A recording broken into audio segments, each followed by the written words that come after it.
That's next. That's what churches do.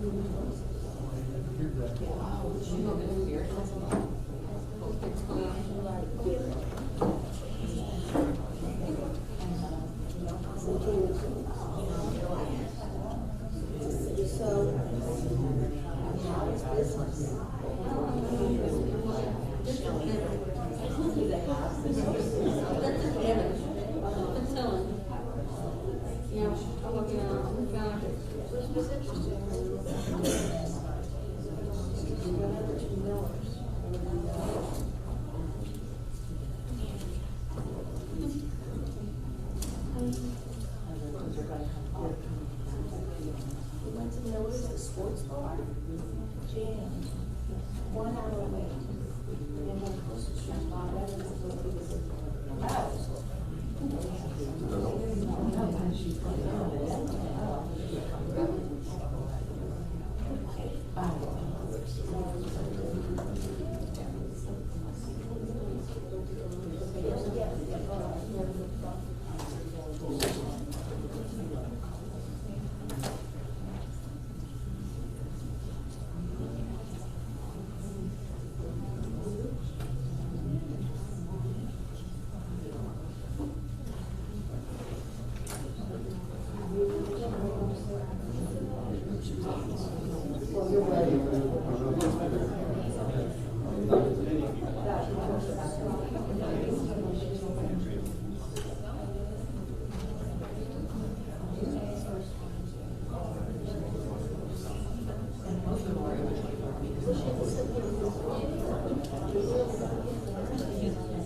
Please stand in the first row.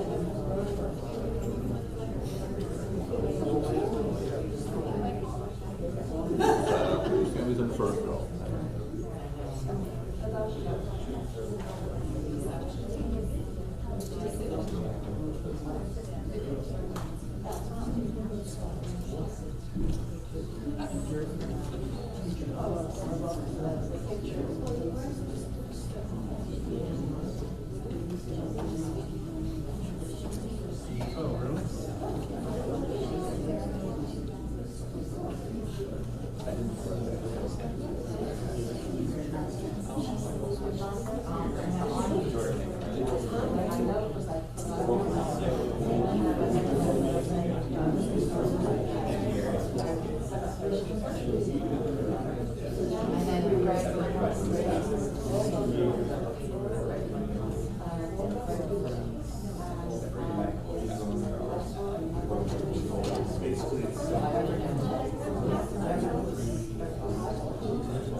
I'm sorry?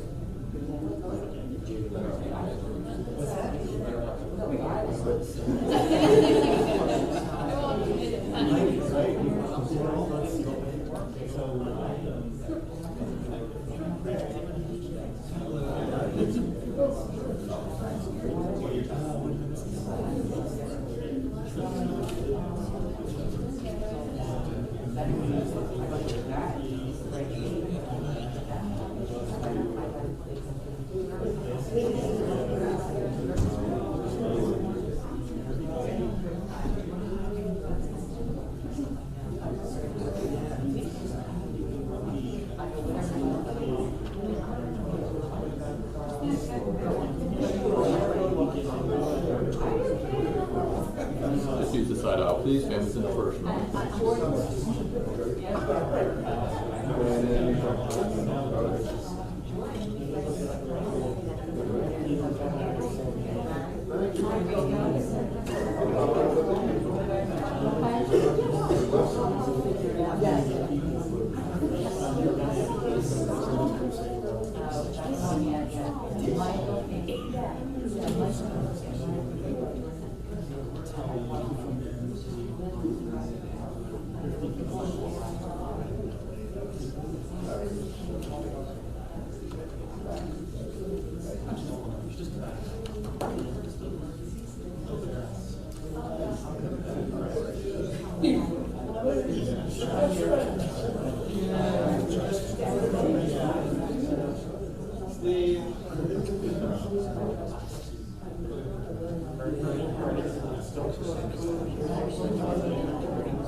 Coming together and forming a small circle around.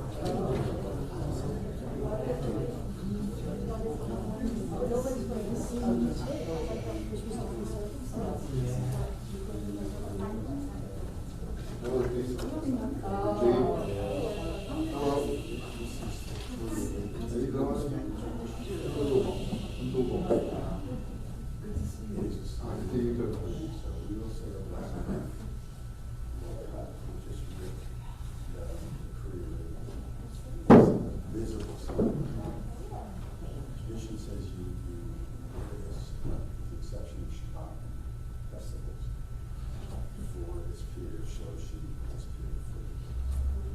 Blessing is Baruch atah Adonai Adonai Hamed, which will say, in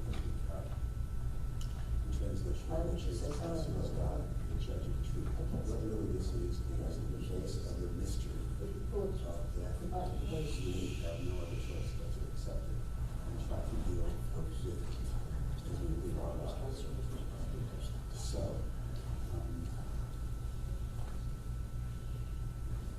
let us say this, but let's say it together.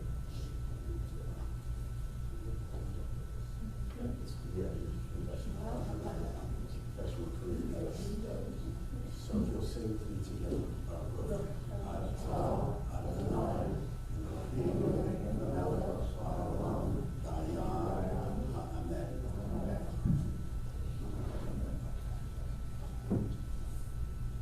For those of you again who are participating in this service, I will hold you up. Thank you.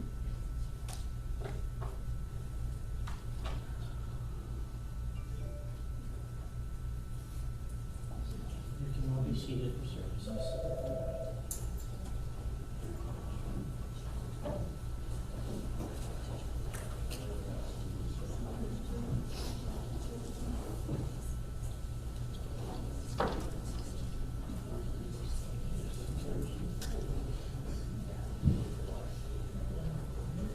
Ladies and gentlemen, as we begin our services, if we can please kindly turn off all cell phones or electronic devices, or please place them on silent. Thank you.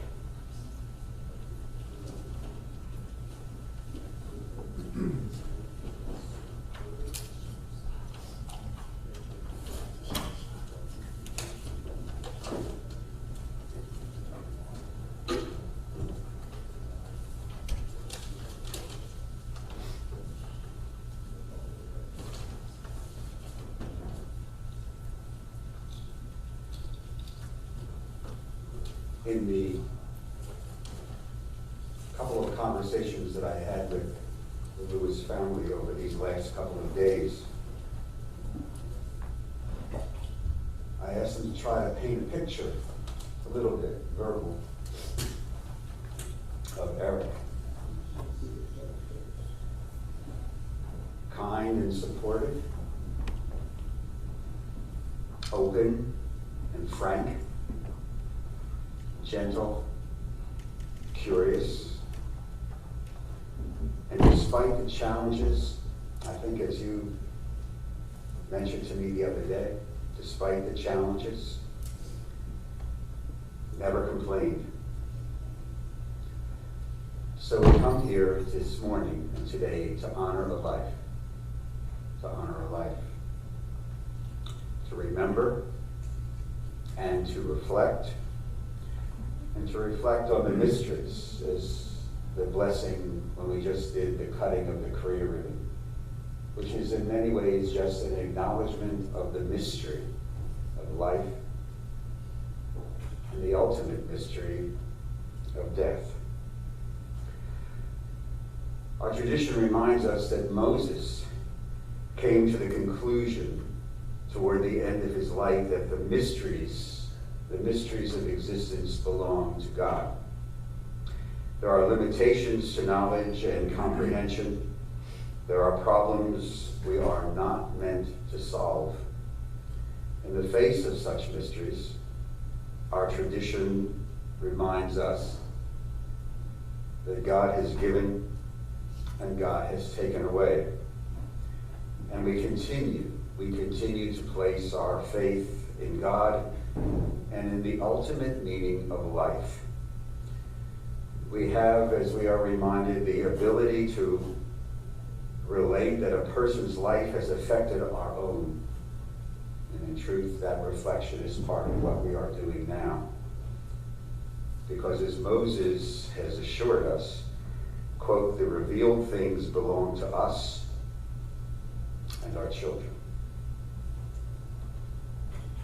Amy? No?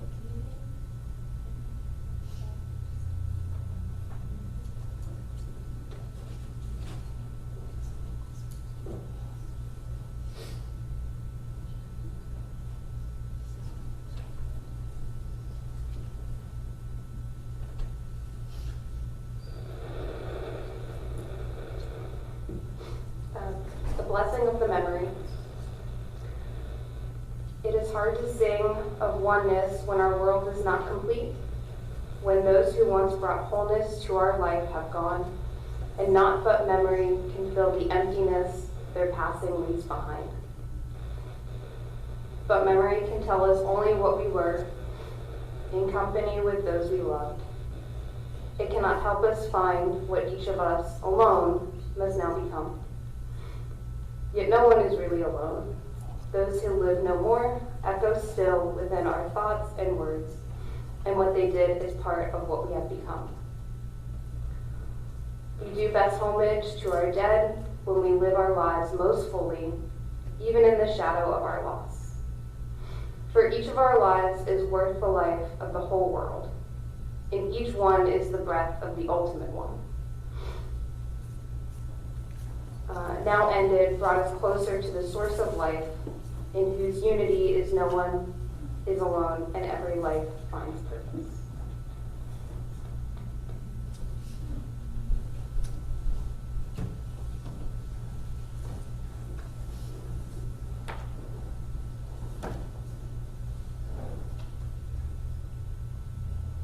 In that sense of mystery, a traditional prayer Adonai ma'adam v'tedaehu Adonai, what are we that you have regard for us?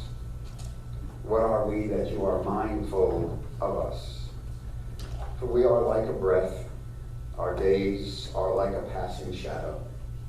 We come and we go like grass, which in the morning shoots up renewed, and in the evening fades and withers.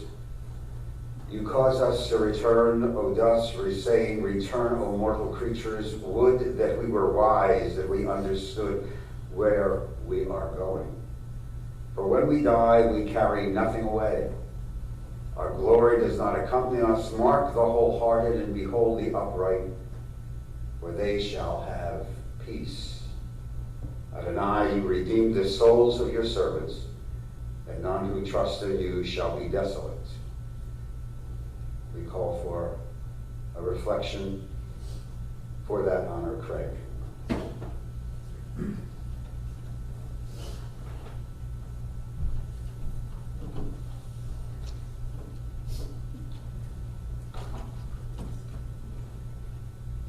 Well, hello everyone. I'd like to start by talking about Eric's childhood, growing up here in Cherry Hill. I think Eric had a pretty idyllic childhood, although the passage of time probably makes it seem more idyllic. We're talking the 1960s and 70s, a thriving neighborhood in Woodcrest, extended family all around, excellent schools, lots of close friends. Eric really thrived in those years. He was an outstanding student, popular among his classmates, an active kid, loved playing sports. Now, admittedly, no one in our immediate family was a great athlete, but Eric was probably the best of us. And we loved talking and debating about sports. Eric strenuously argued to anyone who would listen that Willie Mays was the greatest baseball player of that era, while I insisted it was Hank Aaron. Anyway, thanks to his great friend, Steve Misbin, I've heard in recent days from a number of Eric's friends from elementary school, junior high, and high school. They remember Eric very fondly. To quote one such friend, Steve Ross, quote, Eric was such a gentle soul, and he was brilliant too. We all know that Eric achieved academic success and honors throughout college and medical school and became a board-certified cardiologist, though I don't consider that among the most important aspects of his life. I believe that many of Eric's happiest years were spent right here in Cherry Hill, not only growing up, but in the years that he and his young family lived here. So this day feels to me like Eric is coming home. We know that in recent years, he struggled with mental health challenges. That was such a shame because he wasn't as outgoing as he was in his earlier years, and he found it difficult to reach out to some of the people he really cared about. But I know, and he expressed this to me on many occasions, that he truly loved and appreciated all the family and friends who are here today. Rather than his more recent years, I choose to primarily remember Eric as the joyful kid, young adult, and young father. What I remember most about Eric is he had a very good heart. He wasn't capable of hurting anyone, at least not intentionally. He never complained, at least not to me. Even in recent years, despite all the challenges he faced, emotionally, financially, and in other ways, he always seemed happy when I spoke with him. And my dad said the same thing when he talked to Eric. I think of some of the things that Eric loved, besides Willie Mays, in no particular order. Musicals, not surprising given the home he grew up in. The Washington football team, he was a lifelong fan, not an easy thing in recent decades. Playing tennis, he was an avid tennis player for many years. that strange-shaped little room in the attic of our house growing up, which became Eric's bedroom as a teenager and was his hideaway. Playing fantasy sports, he was an ace at that, winning multiple leagues in multiple sports. Bruce Springsteen, like me, LeBron James. There's a dynamic to it. As I said, no particular order here. But most of all, he loved family, getting together for Jewish holidays, family milestones, and none more important to him than the birth of his 4 children. Before concluding, I want to express my love and admiration for his 4 kids and how well they've handled such shocking and sad news. I know Eric would be very proud of them. Most of the credit for how great they turned out goes to Carolyn. And I want to thank Keith and Shelley for all they've done to help our family deal with this sad event and all they did to help Eric during his years in Las Vegas. Finally, thank you to Stephanie and my dad for all their love and support during this time. I know how proud Eric would have been to hear all the nice remembrances of him, both today and in recent days. I'm not sure he knew quite how much and how widely he was loved and admired. And there's a broader lesson in there with that for all of us in our lives. Thank you.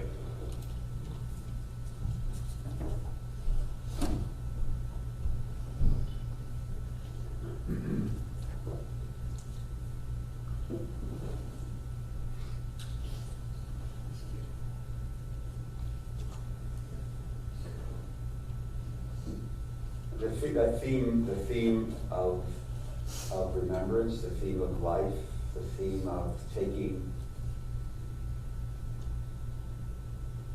those memories that hold a family together. I hope you can hold on to all these things now in this moment of trial and grief. There's a passage from our tradition, from the Apocrypha, a book that didn't make it into the Bible. It's a passage reflected from a book called Ben Sirach, which is about 2,300 years old. It goes like this. We are all destined to die. We share it with all who have ever lived, with all who ever will be. Cry for the dead, hide not your grief, do not restrain your mourning, but remember that continuing sorrow is worse than death. When the dead are at rest, their memory is a source of peace and consoled when the soul departs. Death is better than life, a life of pain, and eternal rest is better than constant turmoil. Let us not seek to understand what is too difficult for us, nor search for what is hidden, nor be preoccupied with what is beyond, for we have been shown more than we can ever comprehend. As a drop of water in the sea, as a grain of sand on the shore, are our days. The good things in life, as we have just heard and we will hear, the good things in life last, but a good reputation, that endures forever. With that in mind, we call for that honor of reflections. Keith.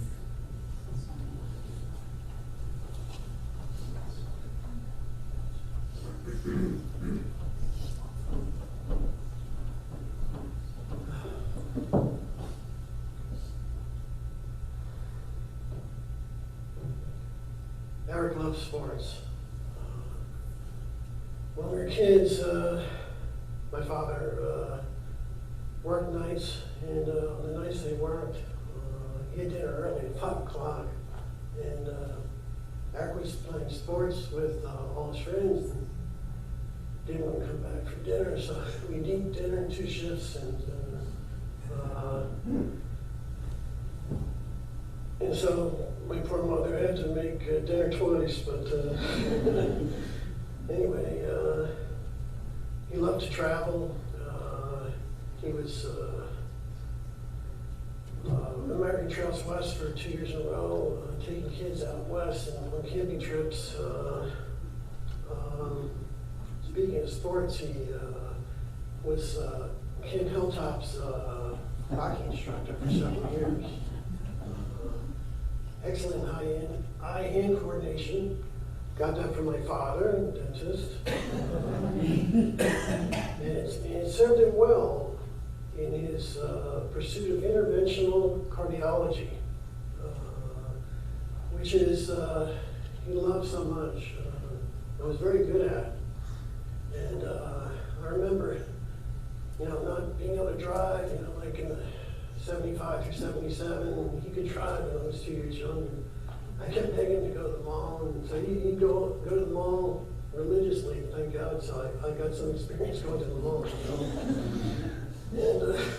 And he loved going to the arcade, loved pinball. Boy, he was good at pinball. He was a pinball wizard. And I played the video games. But the most important thing to him was family. And he had a needle point from my mother that she made for him as a young man. An arcade with glass windows, a perspective looking out through it into the landscape to the horizon. And it was at the center of his apartment. You could see it from the bathroom, from his room, from the door. And I remember when I was a freshman year in college, I was failing freshman in English. We had to write a paper every week, and I kept getting D's, D minuses, and F's. So he lived in the dorm next door, Tinsley, and I was in Brett, Rutgers University, like our father before us.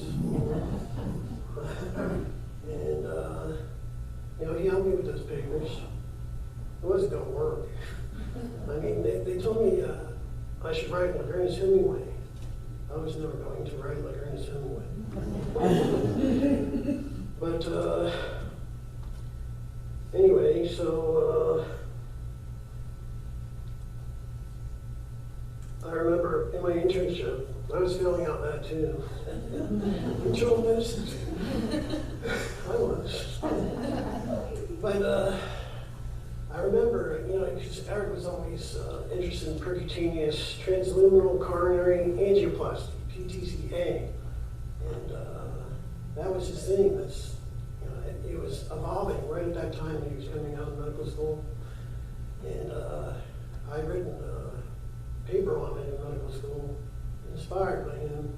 And so in my internship, I called a radiologist from they never knew me from medical school, and I sent him that paper, and he wrote me a recommendation, and I was able to survive and get into change from internal medicine to radiology, and that was my niche. His niche was interventional cardiology or cardiology in general, and so when my mother died,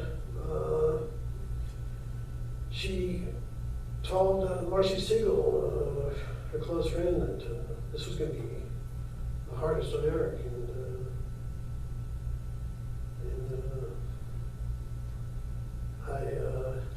And 4 years of medical school, 3 years of internal medicine residency, 3 years cardiology fellowship, and 1 year of interventional cardiology fellowship. And he would ask me, what's the point? And it's like,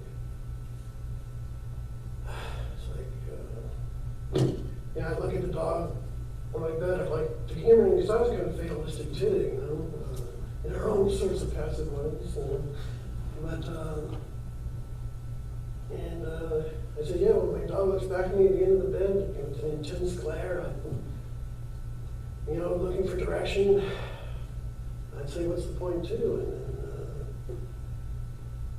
And then, I said, life, it's not always how we see ourselves. We can't be so inward that way.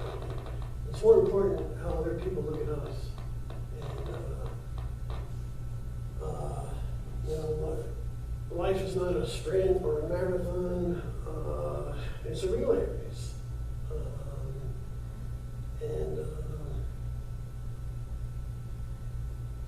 So,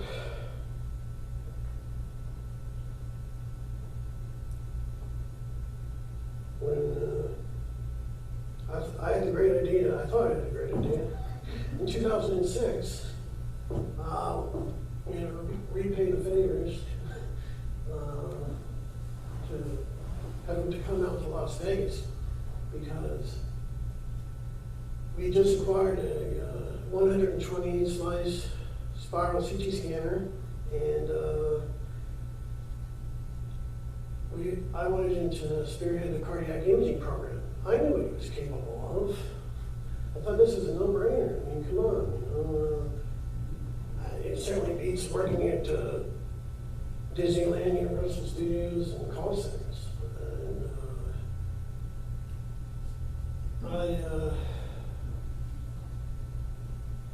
It would have been great for us because we would have been the only radiology group in town that had a cardiologist working with us, and we would take over cardiac imaging in the city. So that didn't work out. It wasn't going. My mother never told me that he was going to have a hard time, but it doesn't matter. It was too late then.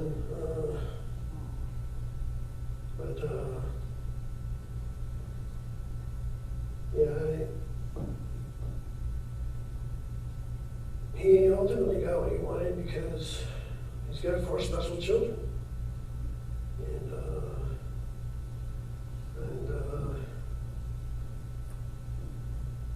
that's everything. That was everything to him.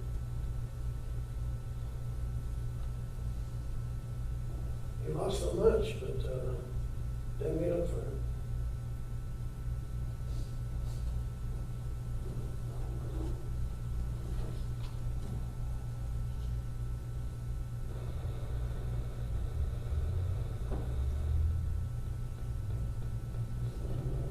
I'm pretty short. Thank you, Keith. I hope you don't mind if I take a few moments of your time because I wasn't on the program, but I just had something I wanted to say. I met the Lewis family from afar when in the summer of 1982, their youngest son, Keith, and I participated in research at Brookhaven National Lab.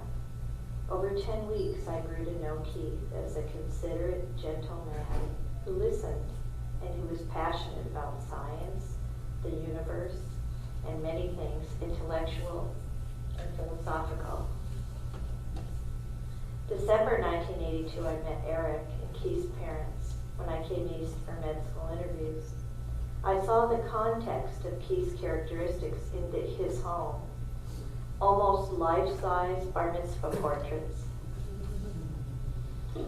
Claire's needlepoints, their huge book and record collection, Dad, and Bernie's endless work in his dental office, which adjoined the house. There was and is so much love in this family, and I've been the beneficiary of that love. And we are so fortunate to still have Grandpa up here with us today. Eric moved with us in 2006, then got his own apartment in 2013. I'm sure it was quite an adjustment for him as our 3 children and their friends and Keith and I continually tore in and out of our house. He was a gracious man who seemed to watch us from afar with quiet amusement. After he moved, I'm sure his life was more peaceful. We saw him for family holidays, birthdays, and graduations celebrations, and when Grandpa came to visit, they hung out together. But we saw him in March and April this year, after restaurants reopened and we could dine outdoors.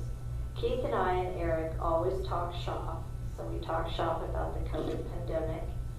And he spoke animatedly and authoritatively about the potential cardiological side effects. He continued reading in his field all the time I knew him. I want to thank Eric, Craig, my husband Keith, Carolyn and Grandpa, and all the Lewis grandchildren for sharing with me and our children what it means to be a Lewis. To try to listen and understand, to treat every person with respect and caring, to discuss and debate, to follow what you know is right. It is my family's great gift in life to be part of this family, and I have confidence that Lewis grandchildren will pass on these characteristics to their generations, and this will honor Eric and Grandmom and those of us others later. L'adore Vidor. Thank you.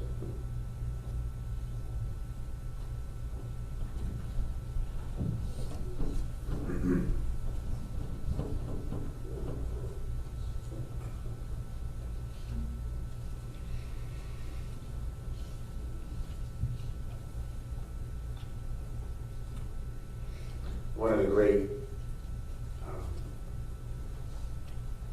poets of Judaism in the last century, Chaim Nachman Bialik. He wrote many poems. This is a little snippet of one that I think picks up also on what all of you have spoken. This celebration of life, but also the realization, perhaps, that there were a few songs left to sing. After my death, wrote Bialik, mourn me thus. There was a man and sea is no more. Before his time, his life was ended, and the song of his life was broken. Oh, he had one more melody, and now that melody is lost forever. Lost forever. Except that it is not ever lost forever. For as we just heard, L'adore Vidor, how you choose to live your life will continue that melody. In the face of this mystery, a passage from the book of Ecclesiastes. The eye has never had its fill of seeing. Young or old, those who depart this life never see enough of the world, never complete their task, never cherish their loved ones enough before they are called home. How they yearn for yet another respite from the final summons, and how we yearn to have them close to us for yet another challenge in our lives, yet another joy, yet another precious moment together. God be now with those whose hearts are broken, because whenever parting comes, it comes too soon. Console them at this hour. Be near them when light comes and seems so distant.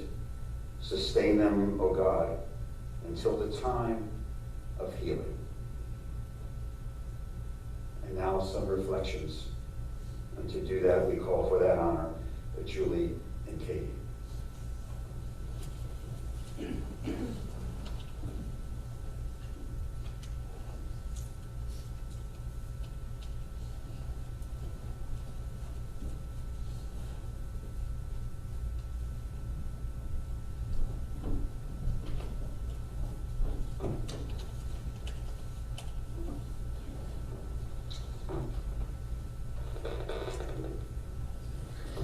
Okay. I don't know how or why, but the universe likes to leave little signs behind us. A week ago, Glenn and I were in Boston visiting his college friends. The plan was to walk the Freedom Trail, but it started raining, so we needed to come up with a new plan quick.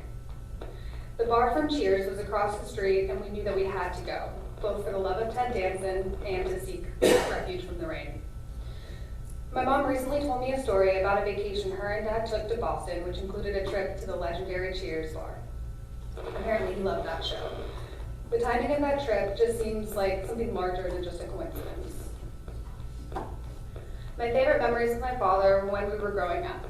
We would play soccer in the yard, have movie nights, game nights, or just stay up and listen to old records. I definitely attribute my love for classic rock to him. There's actually a lot of things that I now know that I could attribute to him. This goes back to the university spooky thing. We both hold and adored our job as camp counselors. He took a cross-country road trip with his best friend. I love traveling and I did the same thing. He became a doctor so he could help people, and I'm also pursuing a career in medicine and hope to help at least a few people out as well. I'll miss you, Dad. I wish we spent more time together, but thank you for always being there for life's big moments. You made it to all of our various graduations, and I'm very thankful for that support. You valued education, family, and always wanted us to succeed, and I hope we made you proud, because I'm proud of you. You used to tell me growing up that if you talk the talk, you have to walk the walk. And with that, I will try to continue to put the time, love, and work into what I do just as you did. To my dad, thank you, I love you, and I hope you're at peace. And then to my siblings and my family, quote by Bruce Springsteen, we honor our parents by carrying their best forward and laying the rest down, by fighting and taming the demons that laid them low and now reside in us. Thank you.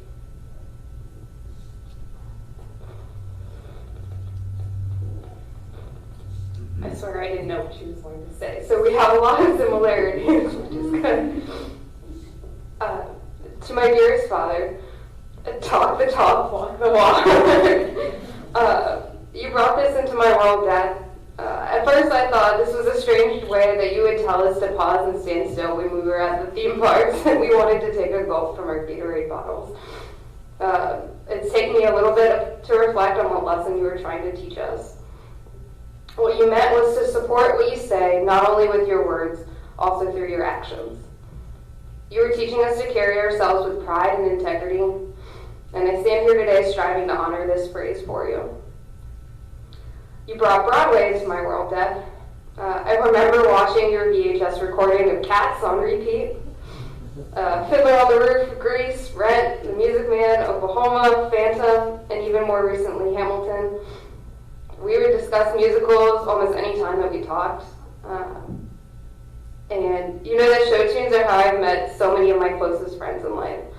I reckon a few new ones to you recently, and I hope that you were able to listen to them. But you brought empathy into my world, Dad. So Uncle Stu told me about how you would carry the emotions of your patients so immensely. Your med school application elaborated on the following quote: "Character is as important a qualification as knowledge." You felt deeply for your patients as a cardiologist. And there was a newspaper clipping from Citrus Cardiology, and it said, quote, "Dr. Lewis will add professionalism and quality to the staff with his easygoing manner and warm personality. Patients will feel comfortable and confident that they are being taken care of with the utmost concern for their well-being."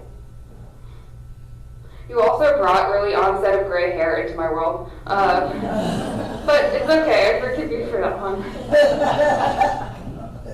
You brought the importance of relationships into my world, Dad. You really knew how to pick some quality friends. For example, when I called Uncle Stu this past week, before uttering a word, he started to share these cherished memories of your time together before I broke the news. And he continued to share stories even after that. Your med school buddy, George, said that you were studious, highly intelligent, modest, and very personable. You were empathetic, kind, and a caring dear friend. You brought education into my world, Dad. Apparently you never stopped reading up on your journals and articles, and you kept your medical skills sharp. You never missed my graduation. And I just found out that you were a college orientation leader. And it's now become that much clearer why I have an interest in working with college students today. Through all of this, you brought our worlds closer, Dad. It's only been less than 2 weeks, and I'm realizing how much more I have to learn about you and how we're similar in many ways. Like our shared interests for running, for knowledge, curiosity, musicals, winning silly little arguments, and deep levels of care that we have for those that we tend to, even if it can be hard for us to express it. You brought the love of a mother into my world. You taught me how to love, cherish, and honor a mother, just as you loved yours so greatly. Our biggest priority was for you to be as near and dear to her as possible. And just last night, I read a letter that your mom wrote to you. And if it's okay, I'd like to share it. She said, "On your family's special occasions, please give me a thought so my memory can be kept alive. Please remember me as a mom who taught you that you were perfect and loved more than I could say. Remember how proud you made me."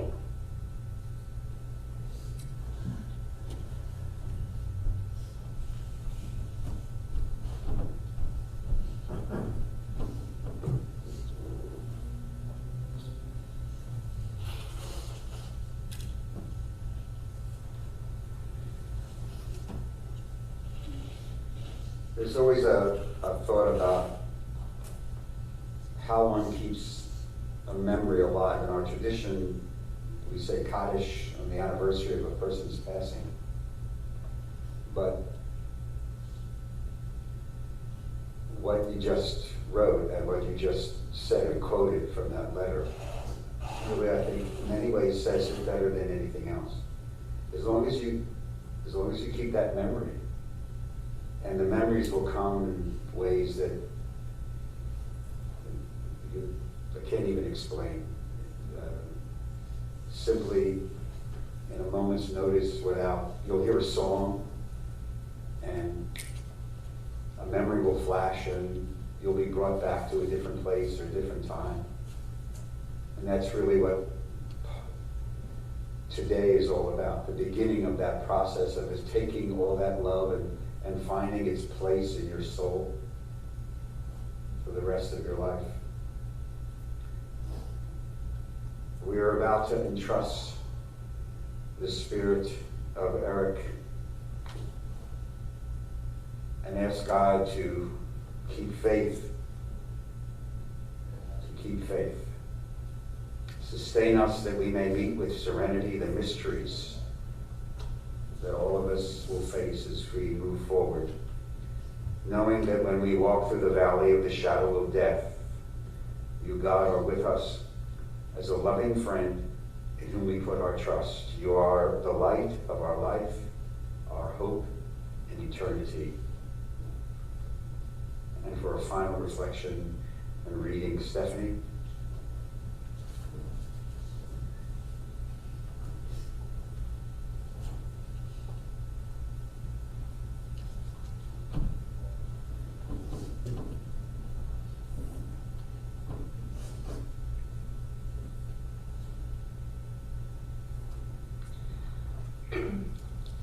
O God of life, amid the ceaseless tides of change which sweep away the generations, your spirit remains. It offers us comfort. It gives us hope. We see around us joy and sorrow, renewal and decay, life and death.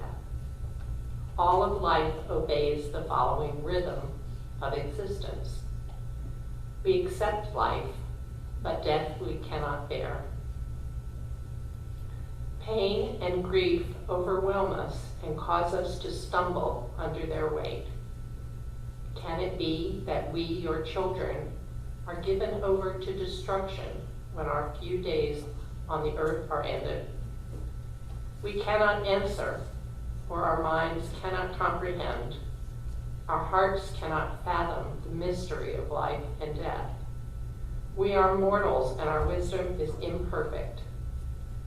We seek the unanswerable in the hope that the vicissitudes of life are not mere chaos. For us to continue, we must believe that there is order in our world. For us to continue, we must believe that there is purpose and meaning to our existence. The pain of our loss frightens us, and we must search for that belief. And we shall find it, to remind ourselves that you are the source of all of life, and unto you all life returns. Our grief is so real, but to know that remembered lives were not merely passing shadows gives us strength and courage and hope.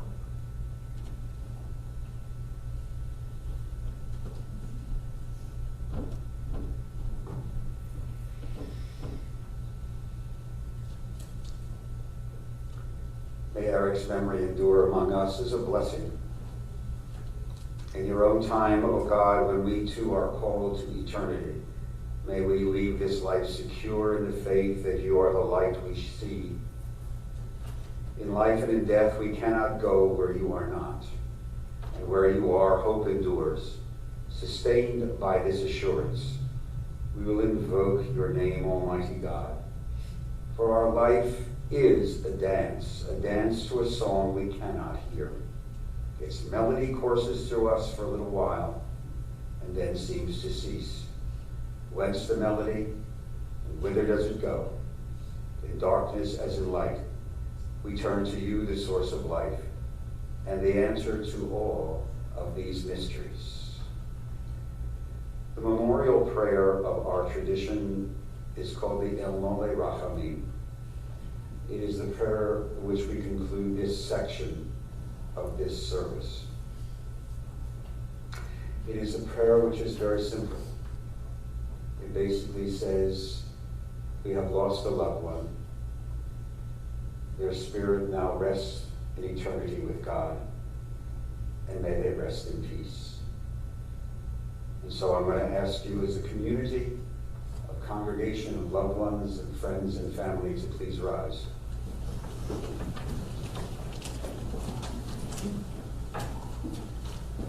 And in the words of our tradition, El Mole Rachamim, Shochem bam romim hamitzei menucha nechona tachat kanfei hashechina, in kedoshim utuhorim, kizahar harakia mazirim, et nishmat Yitzchak ben Pina vekela, shehalach laolamah, Baal harachamim, Yastirehu v'seter kenafav le'olamim, Vayitzror b'tzorah ha'chayim et nishmato, Adonai hu nachalato, V'yanuach b'shalom al mishkova, V'nomar amen. Compassionate God, eternal Spirit of the universe, grant now perfect rest in your sheltering presence to Eric Lewis, who has now entered into eternity. O God of mercy, let him find refuge in your eternal presence. Let his soul be bound up in the bond of everlasting life, for God is now his inheritance. May he rest in peace. And let us say together, Amen. I'd ask you to please be seated. The family has reminded me, for those, they will be receiving visitors back at Craig and Stephanie's home at 33 Bunning Drive in Voorhees, New Jersey, following the interment at Crescent.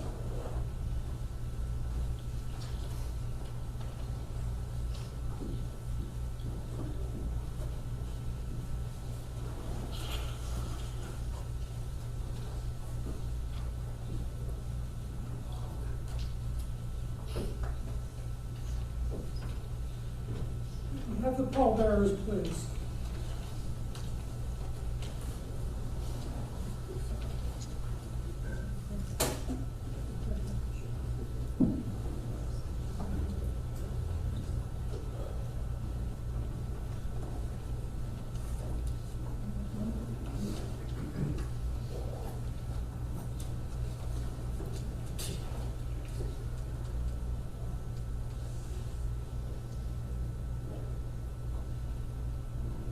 I'll ask you to rise once more, please.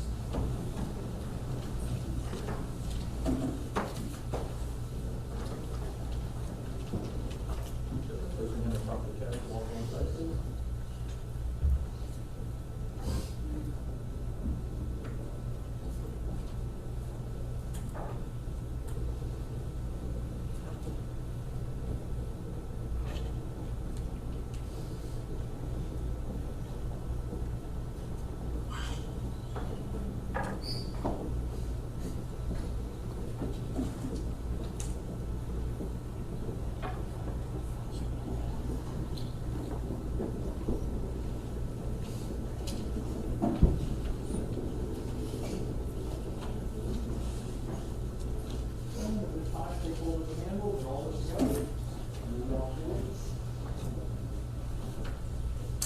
you'll be seated, please.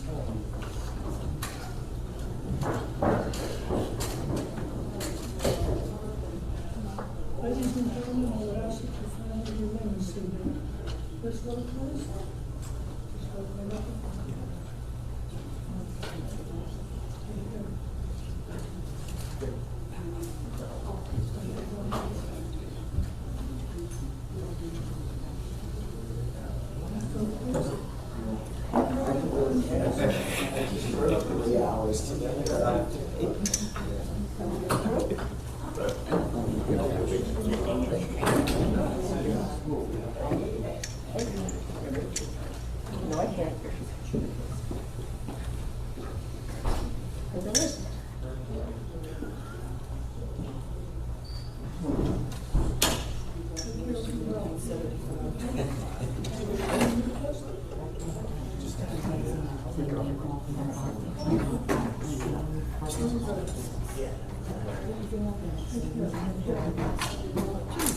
That's good. That's a good thing. Yeah. You're okay? I mean, yeah, I'm just saying. No pain.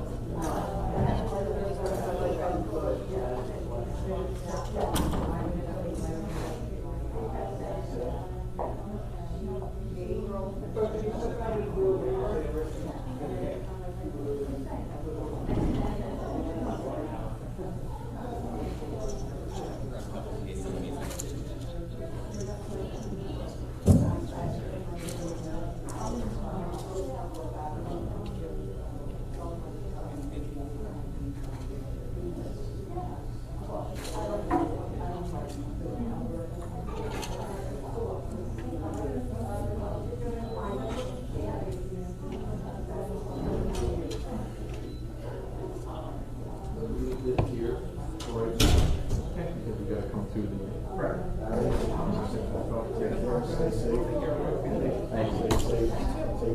think we got time between this and Couple minutes.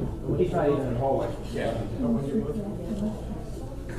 See you December? See you in December, yes. Very good, thank you, I like. Take care, sir. You take care, be well. Stay healthy. You do the same and say hello to your wife. I will shall. You go. All right, take care.